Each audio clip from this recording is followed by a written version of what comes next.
Welcome back.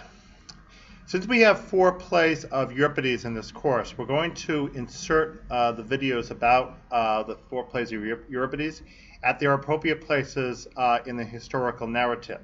You realize that this is not the order in which you are actually reading the plays on the syllabus, but I'm going to place them this way anyway so that you can see where they actually fit, and as you come to them in your assignments, you'll be able to relate to them when the time comes.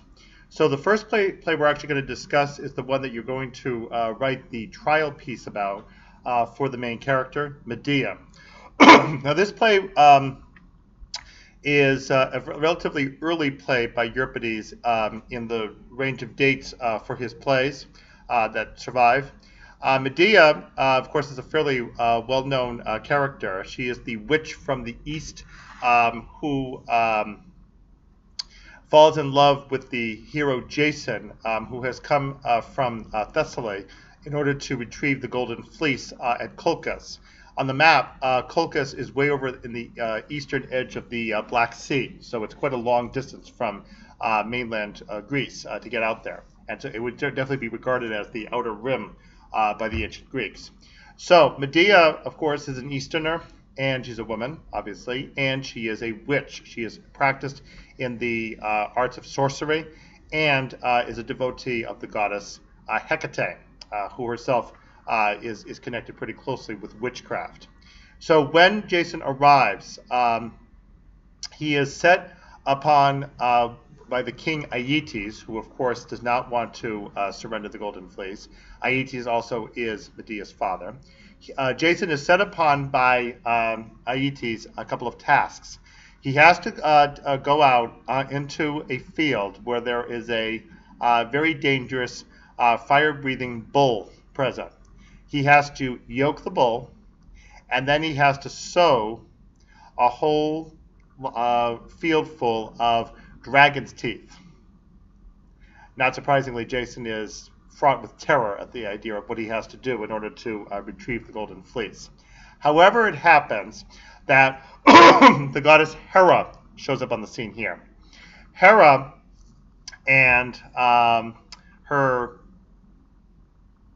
let's say, stepdaughter Athena, with the help of an axe, as you may remember from Greek mythology, team up because Hera is very unhappy with Jason's uncle Peleus.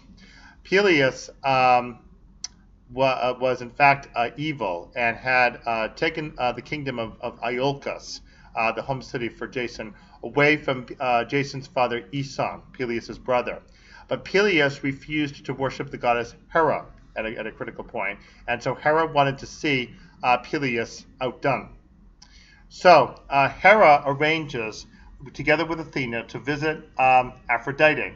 Remember now that these 3 are going to be at opposite ends when it comes to the Trojan War. This actually precedes the Trojan War, so it's a bit of irony to see the 3 of them working together now when in fact they will be at opposite sides later.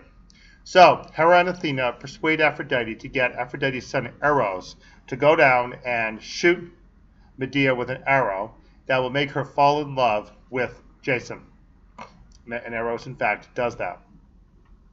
The poem that describes this to us was written by an author later than Euripides named Apollonius of Rhodes.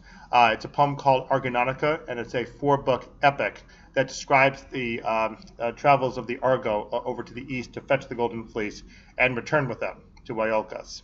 So Medea is now in love with Jason, and Medea goes to Jason and offers to give him a salve that he can put on his body and also on his weapons to make him impervious to the bull. So the next day, Jason's able to go out and actually yoke the bull and sow the teeth. As a result, a whole bunch of soldiers come out, but Jason's able to kill a bunch of them, and he also throws a stone amongst them, and the rest of them kill each other. And so the tasks are carried out successfully, and Jason is now entitled to receive the fleece from King Euripides. Of course, Euripides does not want to surrender it. So Medea sneaks over to Jason's bedroom that night after a big banquet and says to Jason that in her opinion, her father will betray Jason. And therefore Medea as Jason promised to take her with him to Greece. So they escape that night. They go over to the tree where the fleece is kept. There is a huge dragon there, but Medea sprinkles a poison onto the dragon, and the dragon falls asleep. As a result, Jason is able to climb the tree and spirit away with the fleece. The two of them get on board the Argo, and everybody leaves. Next day, when Aeetes finds out what's happened, Aeetes assembles his fleet in a fury, and they give chase to the Argo. Medea figures out a stratagem to get the fleece to turn away, the fleet to turn away. She has Jason land and then sends word to the fleet that she wants to talk to her brother Absyrtus. So the fleet gets this word, and Medea is able to lure her brother Absyrtus to a shrine on an island. When Absyrtus comes in to meet Medea, she ducks out of the way and covers herself up with her veil, and Jason, who is hidden behind a corner, steps out and assassinates Absyrtus. And then Medea cuts up the body of her brother and scatters the body parts into the water so as to slow down the fleet, who then have to get the body parts. And in this really grotesque way, Jason and Medea are able to escape. The two of them, after a bunch of misadventures, eventually get back to Iolcus. When they arrive, Jason gets there, and Peleus was, of course, forced to hand over the throne to Aeson if Jason returned with the fleece. And now Jason's actually there, and Peleus promises to do it. And once again, Medea is suspicious that Peleus will not, and will arrange to have Jason killed. So Medea talks to the 12 daughters of Peleus and convinces them that they should cut up Peleus' body and stick it into a big cauldron full of a medicine that will make him younger. And in order to illustrate that, she cuts up an elderly ram, drops it in this big medicine, and then when it comes out, it's a really young lamb. So the 12 daughters of Peleus agree to this, and they make the mixture. But unfortunately, Medea gave them the wrong recipe, and as a result, the mixture is worthless. So they cut up their father, dump him in the water, all of his body parts, and he dies. He fails to come back to life. As a result, Medea and Jason are forced into exile from Iolcus. They end up in Corinth, and now this is where the story and the tragedy plays out. Because when they arrive in Corinth, Jason is taken in by the king of Corinth, whose name is Creon. This is not the same Creon as in Sophocles' plays. Creon ends up wanting to have Jason betrothed to his daughter Glauce. Jason actually does fall in love with Glauce and also sees the advantages. By this point, he and Medea have had children, and he sees the advantages that his children could have if they are raised in the royal household. So as a result, Jason deserts Medea and goes and prepares to marry Glauce. Medea is absolutely enraged, as you see at the beginning of the play.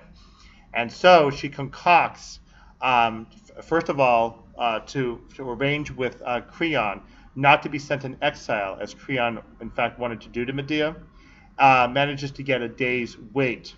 In that day's wait, Medea concocts a poison that she then places on a robe and a crown, and then arranges with Jason to have this robe and crown delivered as gifts to the new bride.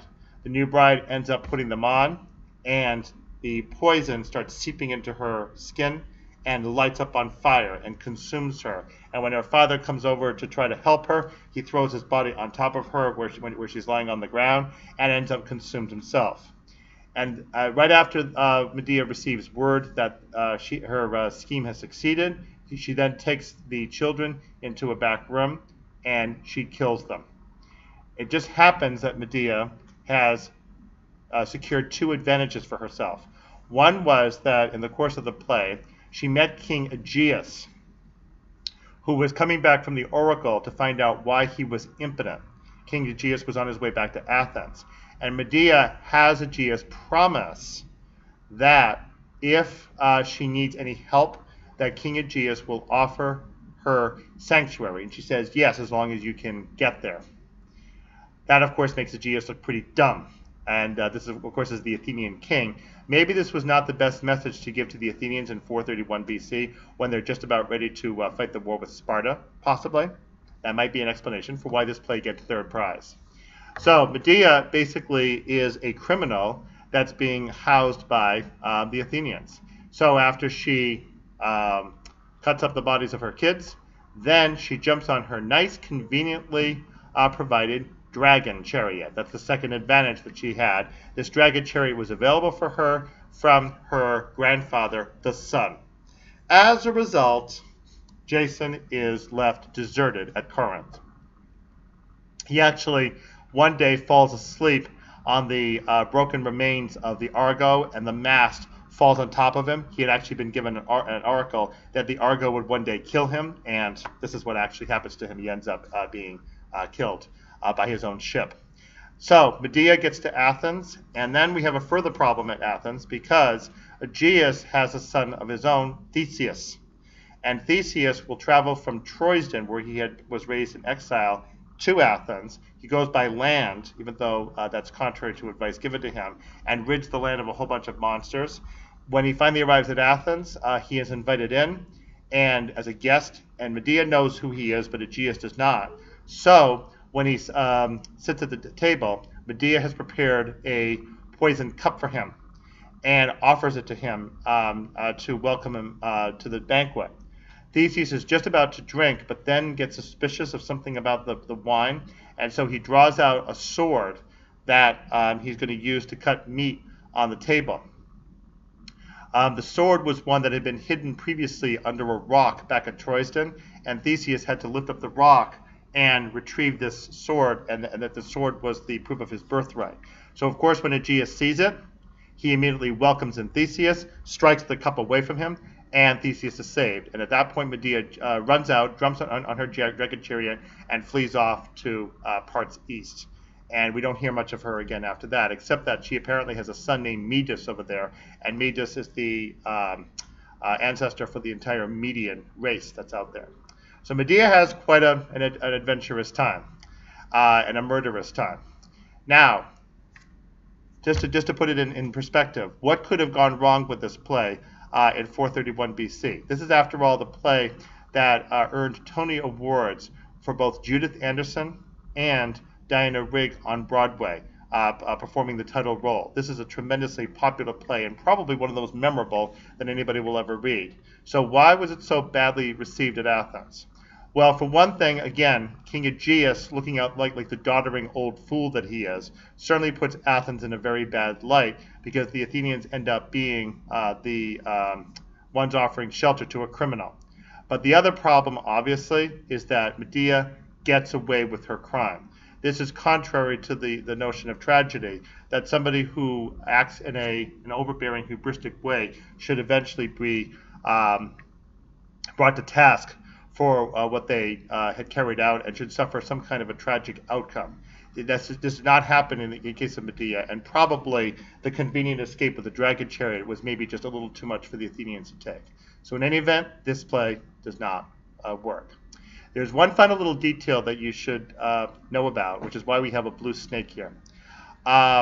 Medea deserves to be earmarked with a blue snake. The reason is that when Medea gives her speech to Jason, in which she really condemns him for having deserted her after all the wonderful services she provided for him, she starts telling the story of all the great things that she did for him. And she, in particular, she says, of course, that she saved Jason and the Greeks when Jason was in Colchis trying to get the fleece. And the line in Greek goes, it's all S's.